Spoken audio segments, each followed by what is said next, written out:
और स्वास्थ्य प्रभाग के पश्चात अब क्रम संस्कृत पाठशाला का। संस्कृत के शब्दों के लेखन और वाचन में हम विसंगतियां न ले आएं, एतदर्थ संस्कृत पाठशाला की आज की कक्षा में विशेष रूप बता रहे हैं हमारे सहयोगी डॉक्टर नारायण दत्त मिश्र।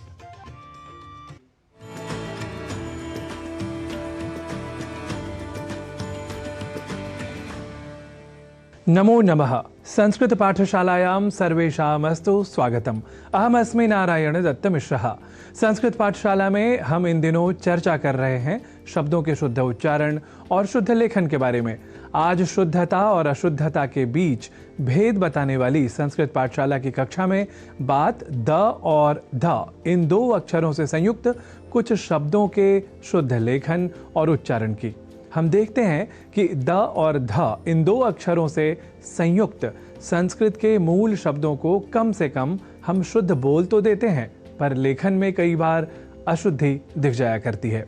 और यह अशुद्धि लेखनगत और प्रादेशिक व्यवहार के होने के अतिरिक्त टंकण से जुड़ी प्रविधि की विषमता के साथ भी दृष्टिगत होती है।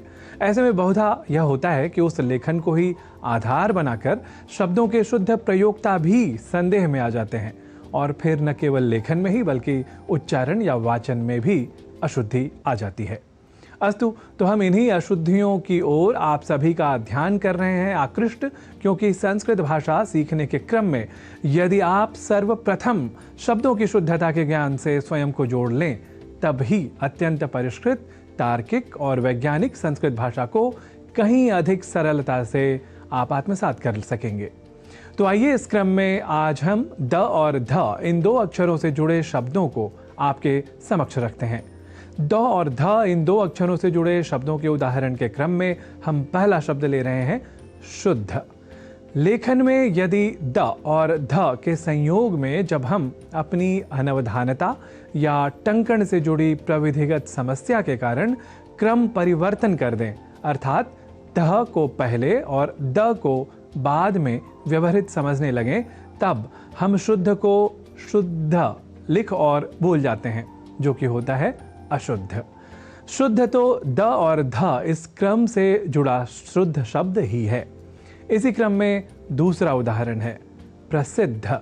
यहाँ भी यदि हम द और ध के संशुद्ध क्रम को असावधानीवश परिवर्तित स्वरूप में समझ जाएं, तो हो जाएगी हमसे अशुद्धि, अर्थात प्रसिद्ध को प्रसिद्ध इस स्वरूप में यदि हम लिख जाएं या लिखा पाएं, तब हम कई लोगों को इस शब्द के शुद्ध स्वरूप के विषय में भ्रांत कर जाएंगे।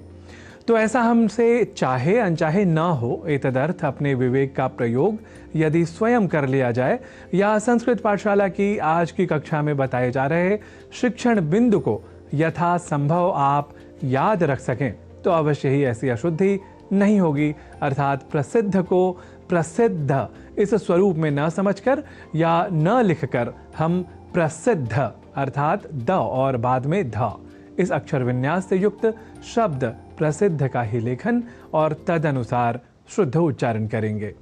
ऐसे ही जहां द और ध इन दो अक्षरों की उपस्थिति है, उन शब्दों में एक शब्द युग्म जो अधिक व्यवहार में है, वह है रिद्धि सिद्धि।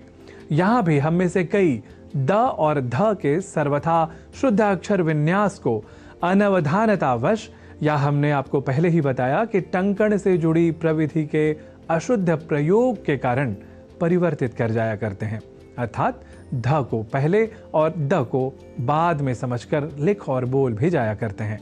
और ऐसे ही संस्कृत के इस शब्द का, या कहें कि संस्कृत के इस मूल शब्द का स्वरूप हम विकृत कर जाते हैं। तो हम ऐसा न करें, अर्थात यहाँ रिद्धि सिद्धि को रिद्धि सिद्धि ऐसा न लिखें और न ही बोलें, बल्कि हमें इसका शुद्ध स्वरूप अर्थात रिद्धि सिद्धि यह रहे याद, तो हम कर सकेंगे संस्कृत के संस्कृतत्व की सुरक्षा और संरक्षा। तो हम शब्दों के शुद्ध उच्चारण और लेखन में रहें अधिक साकांक्ष। इसी उद्देश्य के साथ ही हम संस्कृत पाठशाला की कक्षा में आपको बताते चले आ रहे हैं कि संस्कृत को सीखने की पहली सीढ़ी या सोपान को हमें कर लेना है पहले पार, अर्थात शब्दों के शुद्ध लेखन और उच्चारण में बनना है हमें अधिक कुशल।